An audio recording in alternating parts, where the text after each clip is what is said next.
চট্টোপাধ্যায়কে নিয়ে এবার বেফাঁস পার্থ চট্টোপাধ্যায়ের জামাই কল্যাণ। নিয়োগ দুর্নীতিতে সমস্ত সম্পত্তি শ্বশুর মশাইয়ের। তার নামে এবং তার মেয়ের নামে যা সম্পত্তি রয়েছে সবটাই শ্বশুর মশাই নিয়োগে দুর্নীতি করে বেআইনিভাবে করেছেন বলে বিস্ফোরক মন্তব্য পার্থ চট্টোপাধ্যায়ের জামাইয়ের। সম্প্রতি আমেরিকা থেকে কলকাতায় আয়কর দপ্তরের কাছে জবানবন্দি দিতে এসেছিলেন পার্থ চট্টোপাধ্যায়ের জামাই কল্যাণ। আর সেই জবানবন্দিতেই পার্থর বিরুদ্ধে বেফাঁস মন্তব্য করলেন তার জামাই। 2022 সালের জুলাই মাসে পার্থ চট্টোপাধ্যায়কে গ্রেপ্তার করেছে তদন্তকারী সংস্থা।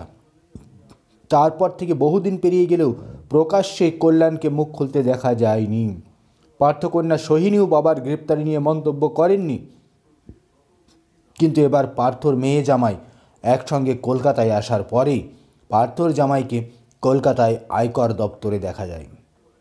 সেখানে গিয়ে পার্থর জামাই আয়কর দপ্তরে জবানবন্দি দেন যে তার এবং তার মেয়ের নামে যে সম্পত্তি রয়েছে সমস্ত সম্পত্তি প্রভাব খাটিয়ে বেআইনিভাবে করেছেন তার শ্বশুর মশাই পার্থ চট্টোপাধ্যায়।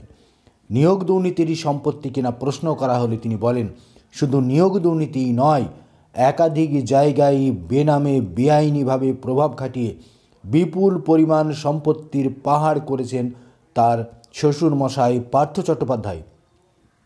এক কথায় বলা যায়, জামাই কার্যত 180 ডিগ্রি ঘুরে বিস্ফোরক মন্তব্য করে দিলেন পার্থ চট্টোপাধ্যায়ের বিরুদ্ধে।